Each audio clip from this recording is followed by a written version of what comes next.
How you doing today? Spring training. Ryan and Sam still down there in Tampa getting the job done, posting tons of content and videos on our social media pages for you guys. But today we're talking about one of the Yankees' spring training breakout stars, JC Escarra. Guy that's probably going to win the backup catcher job if I had to guess, Ryan. And right now I feel like he deserves it. He keeps hitting home runs. He keeps getting on base. And he keeps showing us why he deserves to be on this team. And defensively, he's obviously very, very solid. So I think that there's a lot to like about JC Escarra. We're going to break him down. I'm sure Ryan has plenty of advanced data and metrics to show you guys that support this idea that he should be on the roster. Or maybe there's somebody else you think also has a shot here at backup catcher. Honestly, the guys in the running, Jesus Rodriguez, Ben Rice, Alex Jackson, JC Escarra, I don't see how any of them have been better than Escarra at this point, so we'll have that discussion before we dive in, though. How you doing today, my friend? I'm doing really, really good. Again, the weather's really awesome down here. And then on top of that, we got to see some really good baseball yesterday.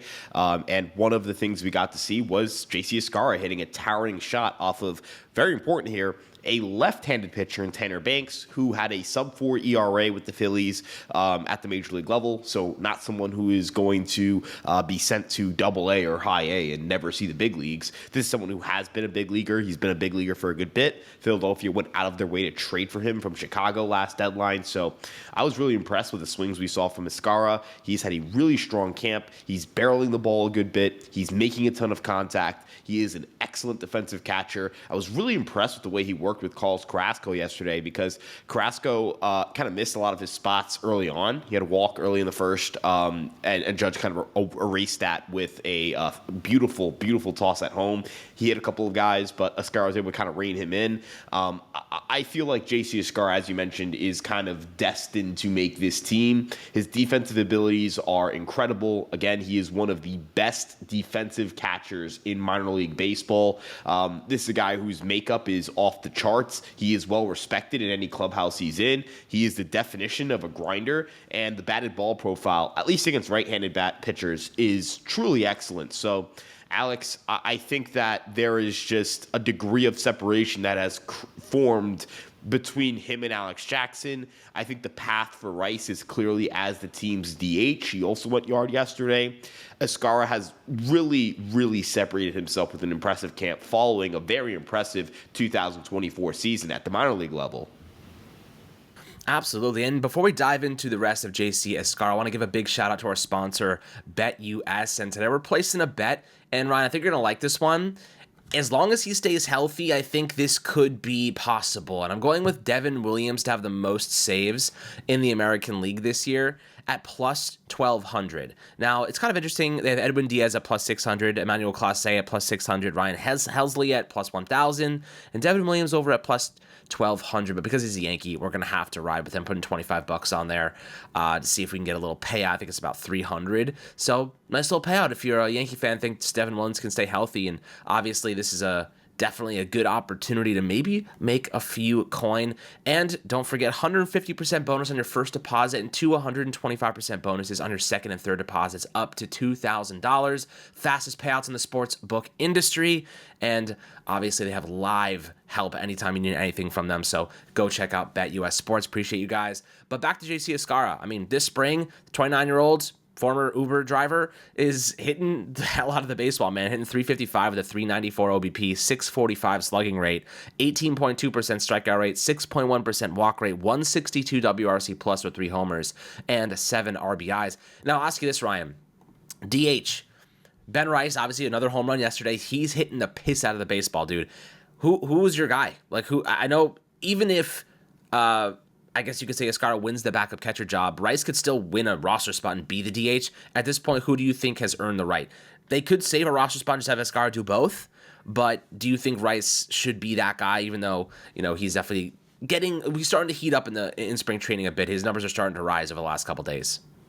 Yeah, so I continue to kind of emphasize with Ben Rice, despite the poor OPS, despite the poor batting average in spring training, that he is doing so many good things that the Yankees have to bring him with them when they go up north to New York and host the Milwaukee Brewers. I do believe, again, that JC Escarra should be the backup catcher, and that Escarra is the far better defender between the two behind the plate. But Ben Rice is, I think, one of the most talented hitters in the Yankee organization. There is a reason why the Yankees have spoken as highly as they have of him.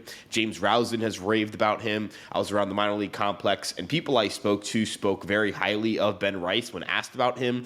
There are very few people you will find in the Yankee organization, if any, who will oppose or suggest that that would oppose Ben Rice being the DH or suggest he shouldn't be.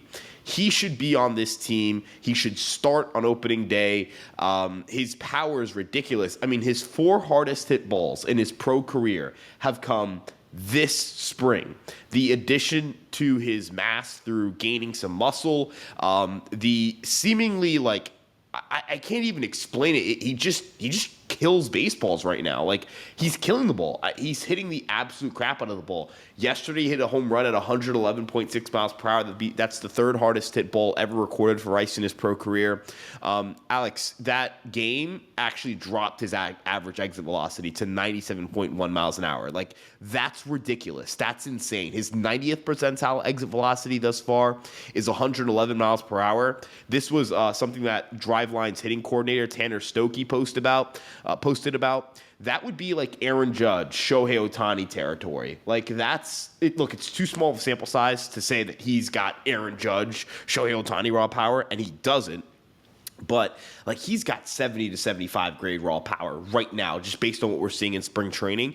And if that's the case, man, a lot of those fly balls that we mentioned did not go out last year are flying into the stands. A lot of those batted balls that just at the warning track, they're flying out. Like, he's crushing the ball. These aren't cheapies. These aren't balls that are, sneaking over the fence. Yesterday's bomb, I mean, Alex, I feel like not seeing it like in person doesn't do it justice. If you saw it in person, what you saw was a heat-seeking missile, and what you saw were a lot of people in the crowd. Usually they go after the ball. A lot of people in the crowd kind of getting out of the way for their own safety, because that was a blast. I haven't seen a ball like that hit in person in quite some time. And so there is room for him to DH. And then again, JC Escarra let him catch, because here's the thing. I really value catching defense. We value it to the point, and the Yankees value it to the point where Alex Jackson is in this mix, or was in the mix, and he can't hit.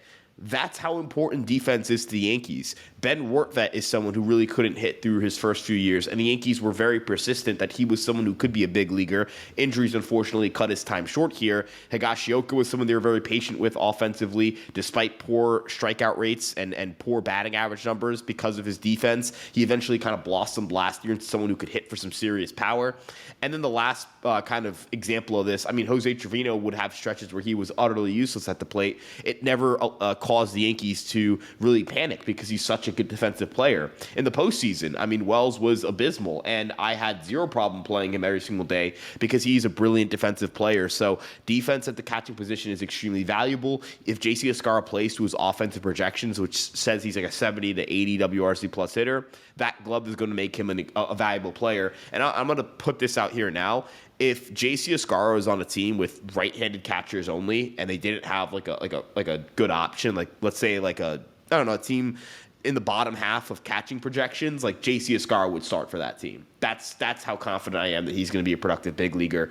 It'll be interesting to see the lineups they throw out there. I continue to kind of advocate for this creative idea where Paul Goldschmidt gets rest against righties every now and then we see Escarra at DH, Escarra at catcher, Rice at DH, Rice at first, and Wells at DH.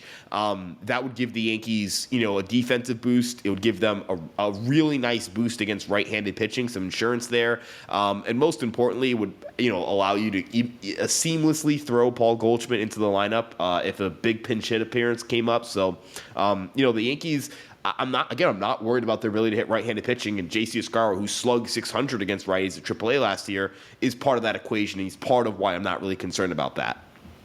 Yeah, absolutely. I mean, listen, Rice, the way he's been hitting the ball the last couple of days, you can hear it. The sound off the bat, it's like a gunshot. And even when he's hitting ground balls, and I know the averages look low, but you watch the contact, he's hitting the ball, and he looks up excited, like he thinks he's picking up extra base hits, and he's just getting a little unlucky with the placement.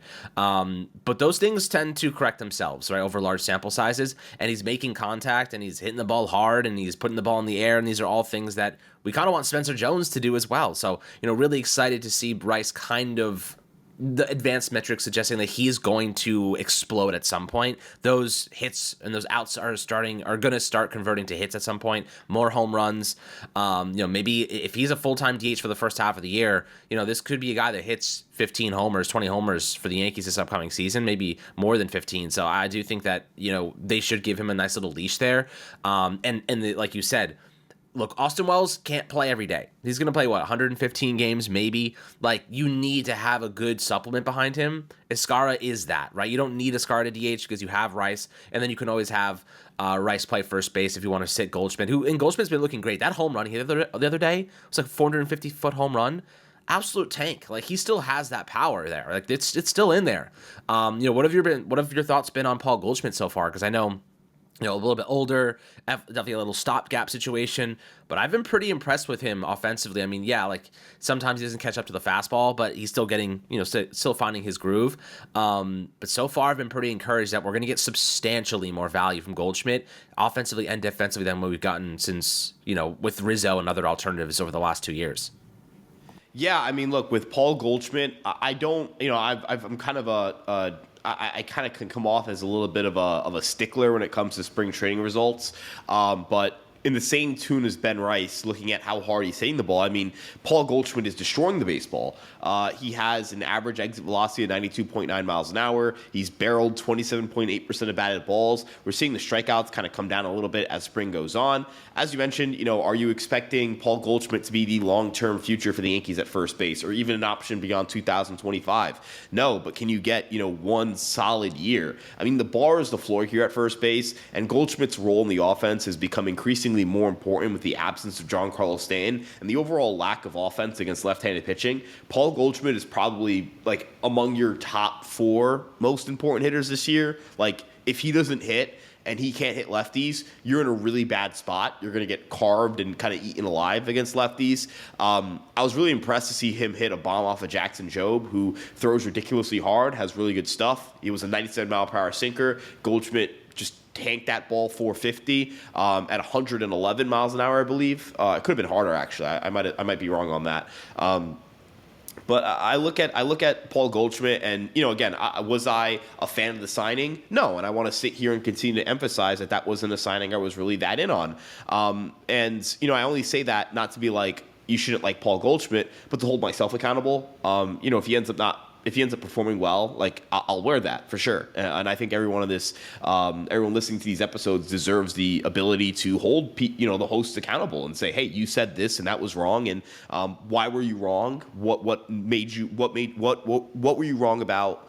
What would you change in the way you look at a player based on that situation, all that stuff? Look, projections like Paul Goldschmidt, and I'm a little more pessimistic, but I also recognize those projections are really, really strong ones. So if he gives you a 110 WRC plus, if he hits 20 plus home runs, it's a home run signing at $12 million. Like, I would take that in a heartbeat. And then again, kind of going back to the Yankees' lack of right-handed hitting, would I rather have Nathaniel Lowe right now? I'd actually argue no. And I had Lowe a lot higher on my board of guys I wanted. I really like Lamont Wade Jr. This team absolutely cannot add a Lamont Wade Jr. They cannot add another guy who can't hit left-handed pitching. So the Paul Goldschmidt signing, I think, is kind of aged better by the weeks, just not by the flaws of this roster and the injury of Giancarlo Stanton. And I'm going to be really curious to see how he performs this year because, again, as you mentioned, stopgap. Kind of both sides kind of know this is a one-year thing, and I'm rooting for him. It doesn't matter if I'm for a signing, against a signing. I'm for the Yankees performing well. So that's my overall goal here. I hope the Yankees end up performing very well. And again, I've been really happy with the power I've seen from Goldschmidt early on. I know that people are going to be like, spring training, exit velocity, who cares? I care. I care about that a lot more than OPS and batting average and all that stuff. So again, like Paul Goldschmidt, really impressive swings in the last few weeks, and has kind of quieted some of the initial concerns where he just wasn't making contact at all. Yeah, hopefully he can kind of turn back the clock here, to even a year. Just 2023, he was significantly better. So I do think that we might get even if he's a league average hitter, Ryan, he's better than what we've had for 2 years. And like that's good enough for an upgrade, especially a $5 million cheaper upgrade compared to Rizzo. So I do think that when you look at Goldschmidt, it's going to be better. We're seeing obviously tremendous results from Cody Bellinger so far, and Max Fried. Obviously, we'll see how he, assumes this ace role. We're hearing, or I guess John Heyman's reporting. Who knows if this is true? But the Yankees and multiple teams, the Cubs, the Mets, have all checked in with the San Diego Padres regarding Dylan Cease. I don't think the Yankees are going to trade more top prospects for a one-year rental. Personally, I don't really see it happening, especially with so many other potential suitors. But wanted to bring it up, and obviously Heyman mentioned they have George Lombard Jr. and Roderick Arias and Spencer Jones and Will Warren as pieces they could float in return. I don't want to trade Will Warren. There also was a report that the Yankees did field, I think from Jeff Passan, not field calls, but answered the phone, and teams asking about Will Warren, they said, buzz off. We like him. We think that he's going to be a solid pitcher. They tried to buy low after his, very small sample of kind of inconsistency last season. So I'm glad the Yankees stuck to their guns and kept Will Warren. They need to keep more of their controllable pitching with that much upside. I think that they've done a pretty good job, aside from trading Drew Thorpe and Michael King. When it comes to Luis Heel and Will Warren, like, they're keeping a lot of their controllable arms. And I think it's important to have those guys. So, hopefully they don't trade away any top prospects and for 1-year rentals anymore. It's not worth it. We're just kind of seeing it's just not worth it to go down that route, because they're not going to pay Dylan Cease, right? They're not going to pay him in free agency. So why acquire him unless you feel like you're going to win a World Series this year? And there's no guarantee you're winning a World Series this year without Garrett Cole, let alone Stanton missing what could be well beyond half the year. So, not going to go down that road. But Ryan, I'll give you a second to kind of answer that before we wrap up. Just your opinion on the Yankees checking in. I don't think they're actually going to do anything. Yeah, I don't think the Yankees have the ammo to outbid teams for Dylan Cease. Like, if you look at the list of teams kind of thrown in that mix, I think the Mets have a better farm system, or at least more to deal from. You could argue otherwise. Like, it's one of those situations where I'm not like, the Mets could make an offer that the Yankees, my opinion is that the Mets can make an offer the Yankees can't top, due to the fact that Jet Williams is a better prospect than anyone the Yankees have in their organization. I know Jason Dominguez is technically a prospect.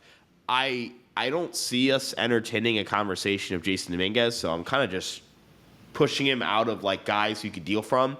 I also don't think the Mets will deal Jet Williams or Dylan Cease for what that's worth, but I think the odds are just a little bit higher. The Yankees kind of need Jason Dominguez, whereas the Mets don't need Jet Williams necessarily for their contention window. The Cubs have a phenomenally deep farm system. They have a plethora of young players that they kind of have to figure out roles for or holes for on this roster that they have, and I don't see the clear path for them to make it. It's interesting because Kyle Tucker is an interesting kind of situation you're going to have to figure out. Is he a long-term piece? Is he not? If he's a long-term piece, then guys like Kevin Alcantara, former Yankee farmhand, guys like, PCA are going to start already, but like a guy like Alcantara, like, is he expendable in that situation? That's a wait and see. I look at a team like the Phillies, and I like what they can offer up. Moises Chance is really good. They picked him up from the Orioles. They have some young bats and some young arms that I'm really interested in, or I'd be really interested if I'm the Padres. Now, to your point, I would still be willing to go for it in this year, depending on how the season kind of shakes out and what deals fall on your lap, even if they're one-year deals.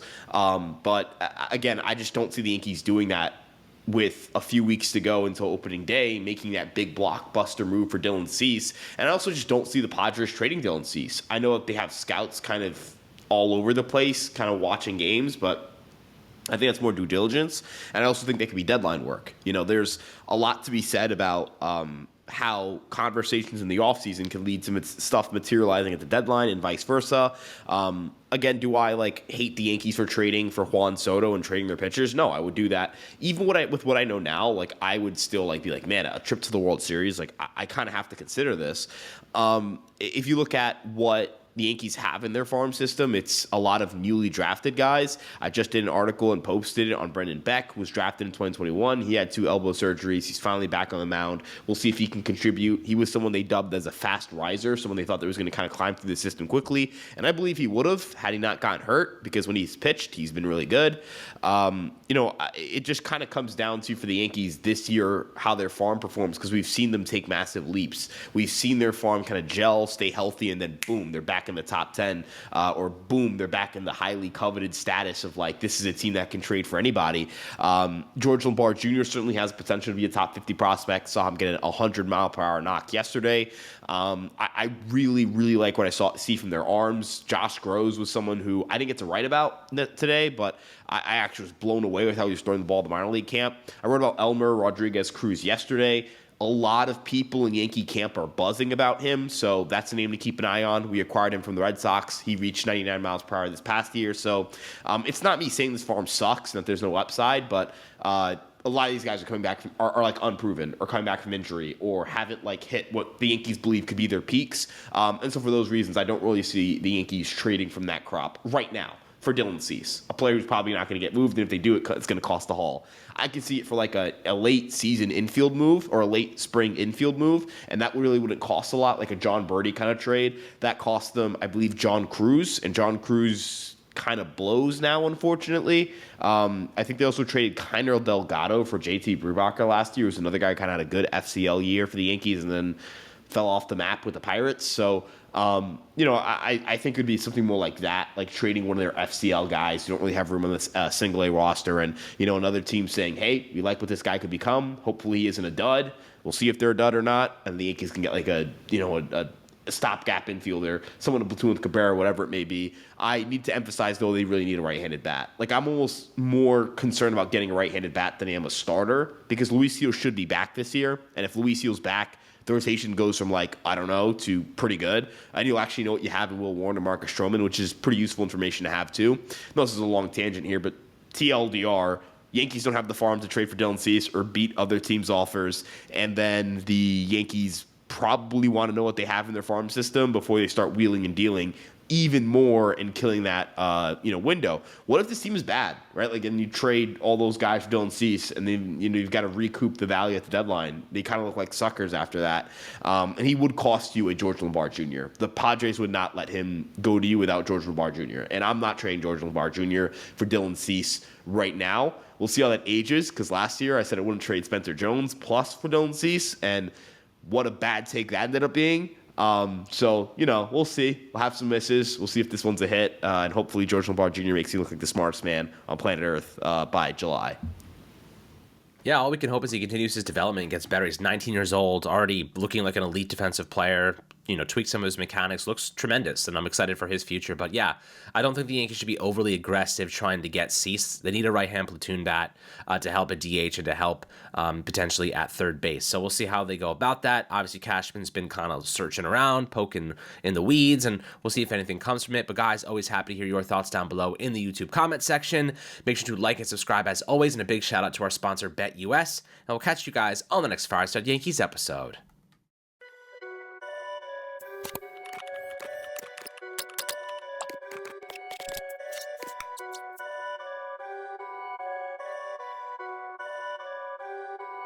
Perfect.